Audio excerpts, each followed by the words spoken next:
So, pernah nggak sih teman-teman itu bingung kalau mau bilang mungkin? Atau teman-teman ini sering banget bilang maybe aja, ya kan ya? So, kali ini kita akan belajar tentang cara ngomong mungkin tapi dengan kata yang lain. Jadi teman-teman nggak pakai maybe aja. So, let's get started.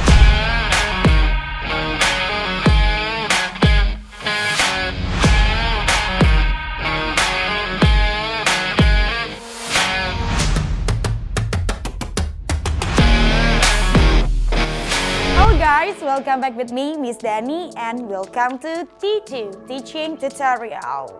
Sebelum teman-teman belajar tentang kata-kata lain dari maybe ini, teman-teman harus paham nih, mungkin itu posisinya sebagai apa sih dalam sebuah kalimat tersebut. Karena apa? Karena nanti teman-teman bisa tahu nih tempatnya di mana. Apakah di depan, ataukah di tengah, ataukah di belakang, ataukah setelah subjek, ataukah setelah verb, ataukah dia malah ada yang di sebelum subjek, seperti itu. Karena apa? Kita tahu pentingnya tempat tersebut untuk mengetahui makna secara keseluruhannya. Ingat bahwa bahasa Inggris itu satu kata berjuta makna. Beda posisi, beda makna juga. Sama juga kayak pasangan, ya kan ya? Beda posisi juga beda maknanya. Oke, lanjut ya. Nah, di sini teman-teman mungkin itu posisinya dia sebagai adverb ya. Kelas katanya dia sebagai adverb ya. So otomatis kalau kita mendengar kata adverb posisinya bisa fleksibel. Dia bisa di depan, dia bisa di tengah, dia bisa di belakang kayak gitu. So really flexible about that. So, apa aja sih kata-kata yang bisa menunjukkan tentang kemungkinan tersebut atau ingin menyatakan kata mungkin? So, di sini kita ada maybe ya, yang udah sering banget atau commonly used for that. And the next one here ada yang namanya perhaps. Ya, perhaps. And also the next one here ada probably. Ya, probably. So, ada tiga. Ya, ada tiga kata adverb yang mana menyatakan sebuah kemungkinan. Lalu apa bedanya dari semua kata-kata ini?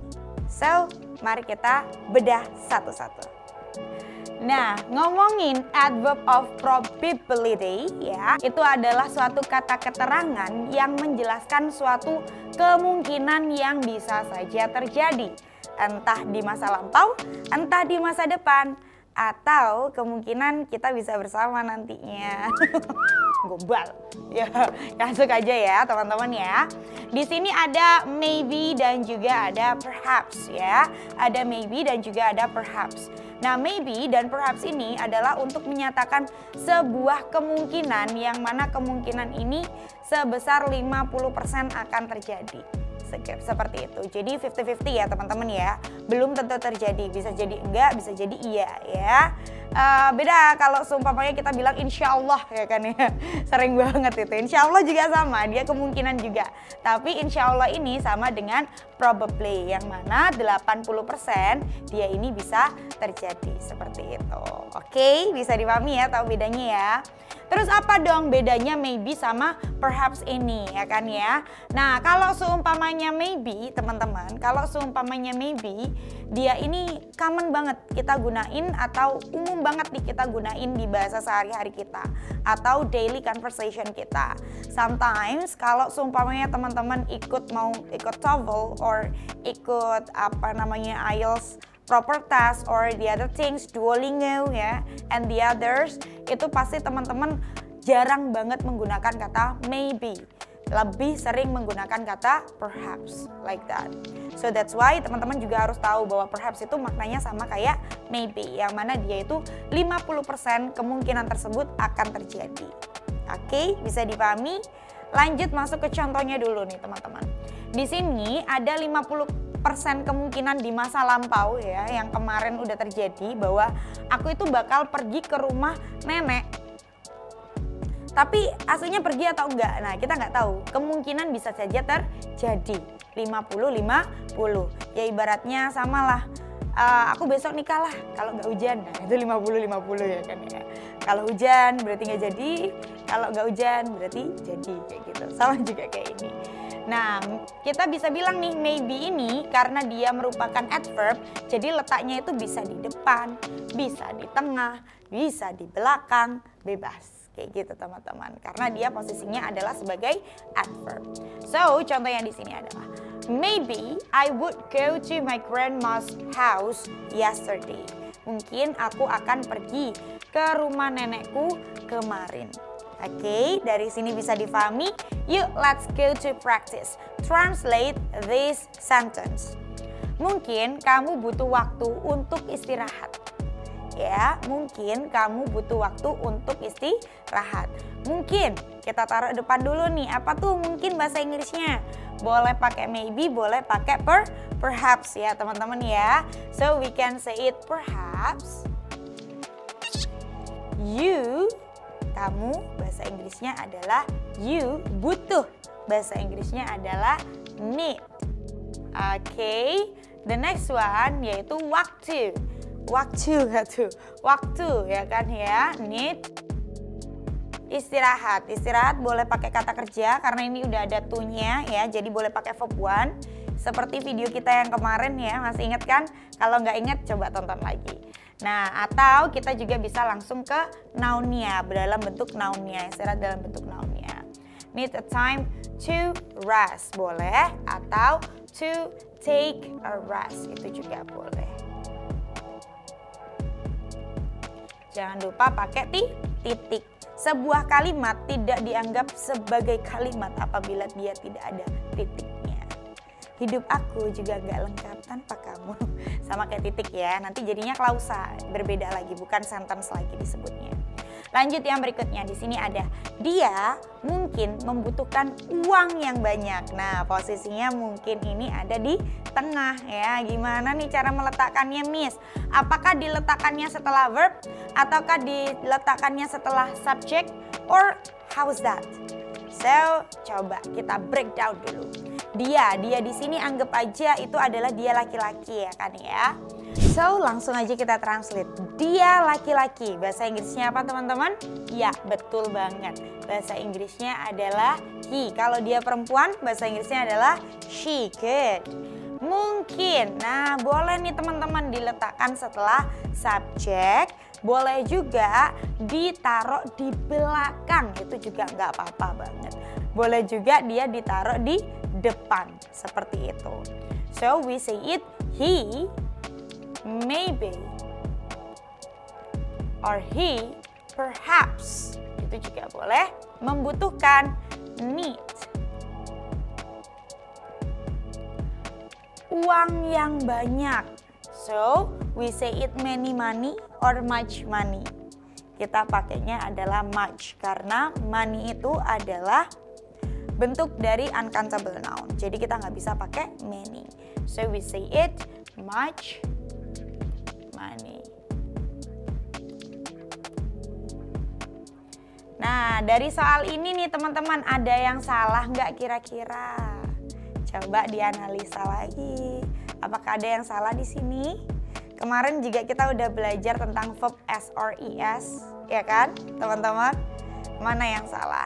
Ketika subjeknya itu adalah he, she, it ya, meskipun dia ini pakainya maybe, ya kan ya, tapi tetap kita harus menggunakan rumus tensesnya.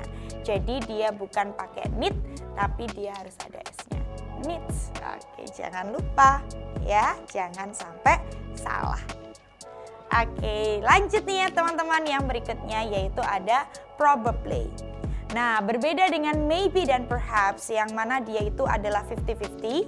Ketika kita berbicara soal probably yang mana menyatakan sebuah kemungkinan, kemungkinan tersebut bisa terjadi sekitar 80%.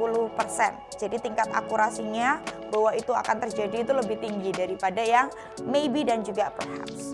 So, contohnya di sini ada apa? Yuk, kita coba menuliskan contoh. Misalkan nulis di sini ya, teman-teman ya. Kira-kira sentence yang akan Miss buat di sini udah bener atau tidak, atau kira-kira udah cocok 80% atau tidak. Oke? So, please listen to this.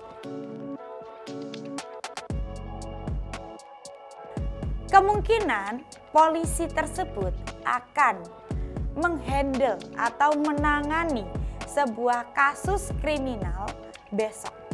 So, kira-kira kemungkinannya 50-50 ataukah lebih besar lagi?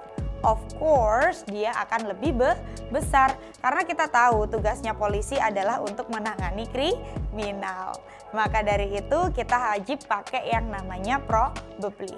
So dan kalau selamanya aku pengen pakai maybe atau perhaps gimana Miss? So it's okay for that. Gak apa-apa kok teman-teman. Cuma maknanya nanti akan berbeda. Oke. Nah, contohnya di sini juga ada nih teman-teman. Kan tadi Miss sudah bikin contoh kalimatnya. Sekarang teman-teman yang bikin contoh kalimatnya. Guru mungkin tahu cara mengajar dengan efektif.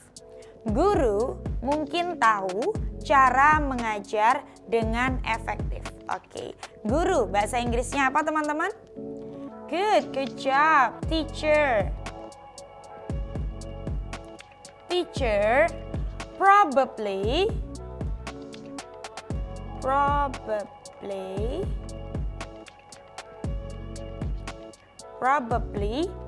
no. Jangan lupa pakai S ya, karena teachernya cuma satu, bukan guru-guru, tapi hanya satu guru aja. Guru. Jadi kita wajib pakai yang namanya S or ES. Teacher probably knows. Cara itu bahasa Inggrisnya adalah how to. Ya. So we say it how to teach. Effectively.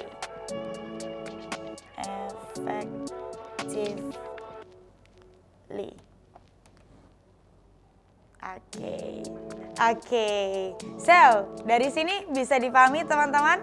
So, kita review dulu nih sebelum nanti Miss kasih kuis nih ke teman-teman. Kalau maybe dan perhaps itu apa teman-teman? 50-50. Good. Kalau seumpamanya kita ingin menggunakan probably, it means 80% akan terjadi. Jadi kalau kita udah tahu nih ancang-ancang bahwa dia akan melakukan hal tersebut atau kemungkinan terjadinya itu adalah lebih tinggi, so we use the probably. Tapi kalau teman-teman masih ragu, apa iya apa enggak, sama nih kayak kamu ngajak nikah, iya enggak. Berarti pakainya maybe or perhaps. Oke, dari sini bisa dipahami ya teman-teman ya. So, translate kalimat berikut ini. Mungkin kamu akan pergi melamarku. Nah, kira-kira pakai maybe, perhaps, or probably. Silakan drop to the comment. Okay, thank you so much for watching this video guys. I'm Dani and see you on the next video. Bye-bye. Kampung Inggris Elsie.